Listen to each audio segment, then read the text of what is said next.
Well, it looks like we find ourselves back in the grips of madness because after the Fusion Baby video blew up, everybody had one question.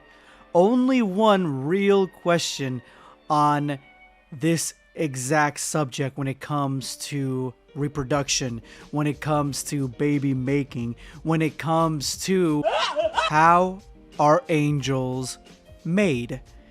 Because in Dragon Ball Super's manga and in the anime, we all know that this dude right here, the Grand Priest, he is the father of all angels, meaning that every single other angel that is there is his son or daughter. But where, what, how, what is going on here? How does this happen? How do the angels breed? That's exactly the question that we're going to be talking about today. The breeding of angels. It looks like this is the moment we are in my YouTube career.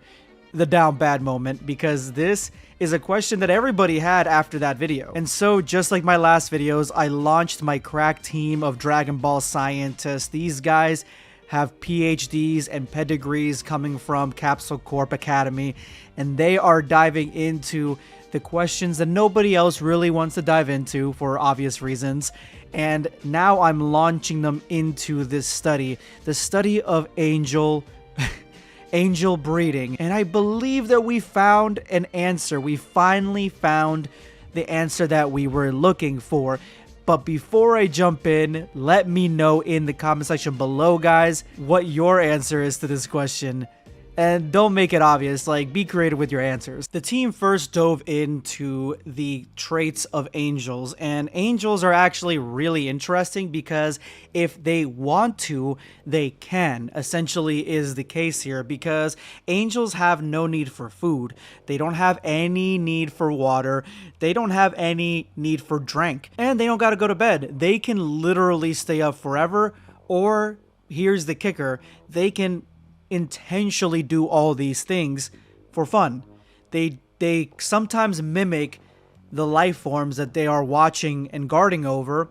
They mimic their behavior essentially, because if they want to eat, they will eat. As you guys can see, Whis and Beerus, their favorite pastime here is to go through Earth and go through the buffets of Earth, go through Golden Corral, and get as much stuff on that plate as possible. That's exactly what their pastime is. Whis, we know, does not need to eat, and yet he does because it's fun. He does it to savor, meaning that he enjoys it. He doesn't need to drink either, and yet he does anyway. All these activities that normal life forms would have to do just to survive, the angels do not have to do it. They can choose to do it or not, meaning that in reality, if angels really wanted to, they absolutely could. If they can eat, that means they have a digestive system. That means that they can, do other things, or they cannot do other things. They realistically have everything that anybody else has, but they do not need it for survival. They can literally do whatever they want. I mean, these are beings that literally cannot die unless they break a certain law, the angel law. If they break the certain angel law, then they will disappear into the abyss. That's the only way that they can die. Now, the only other angels that we know that are part of the Dragon Ball world, at least at some level, is in that filler episode where Goku and the team meet Aurelie. We see the Gachans there that are angels that follow Aurelie.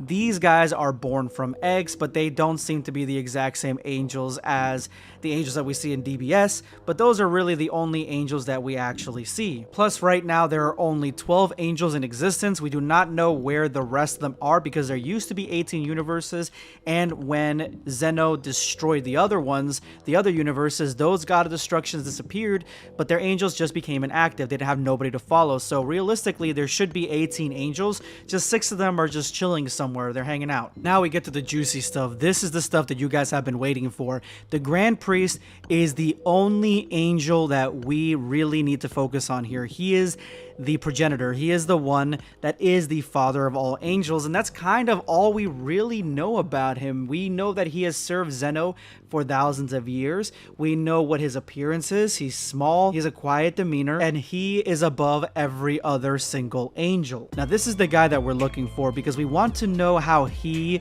brought the rest of the angels, all his children, into existence.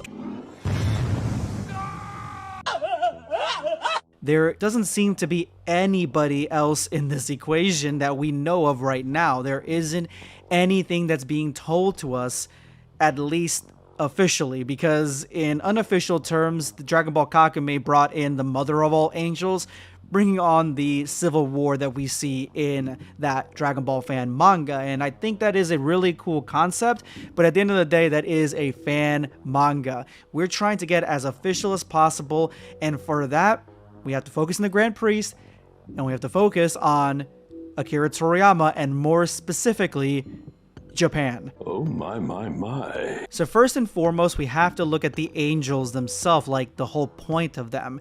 And these angels are not anything like the angels that we see out here in the West. They don't follow any of the characteristics of Western angels. So I had to look to see if Japan had angels in their culture, in their religions. And come to find out, guys, they do, and this is going to blow your socks off here. So in Japan, they actually do have angels, but listen to this. They're called tenin, and their description are divine spiritual beings found in Japanese Buddhism, the equivalent of angels. They are usually pictured as unnaturally beautiful, women dressed in ornate, colorful kimonos, exquisite jewelry, and flowing scarves that wrap loosely around their bodies. Tenin are believed to live in Buddha's heaven as a companion to the Buddhas and Buddhavistas. Buddhas being the highest being in Tendo, the realm that they inhabit. One of the highest realms, I think it is the highest realm of their religion. Okay, so I just explained to you Tenin.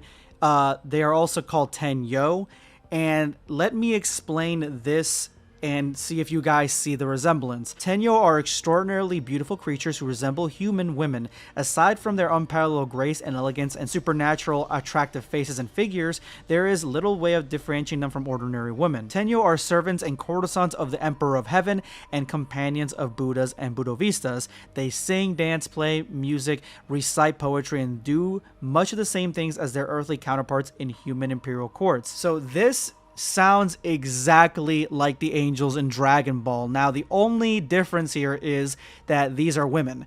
And in Dragon Ball, we get a mixture of males and females. But I would 100% say, with full honesty here, that the male angels in Dragon Ball, they have a lot of feminine traits, and they're quite beautiful. Like, look at Whis. Tell me he's not gorgeous.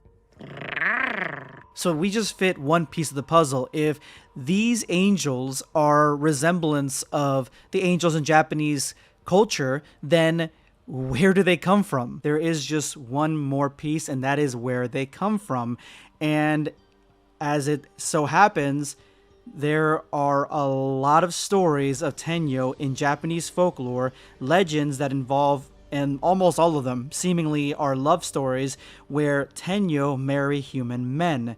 And the most popular one is the story of a Tenyo that decided to go for a swim on Earth, took off her clothes, and a fisherman found her and stole the clothes because he thought they would give good luck, and refused to give them back, and then said he would if she agreed to marry him. But lo and behold, the fisherman was already married, and so when the wife found out, he ordered him to give her back the clothes, and she ended up going back into heaven, which even angel females can't catch a break on Earth. Men are just disgusting. So this story is very interesting. It doesn't exactly say where the angels come from, but it gives us a point of reference of where more angels can come from and the possibilities of that, because in these stories, it looks like a lot of humans marry a lot of Tenyo, and yeah, and that makes more angels. So in Dragon Ball, if this is the only point of reference that we have, then I can only conclude that the Grand Priest at some point ended up getting with a,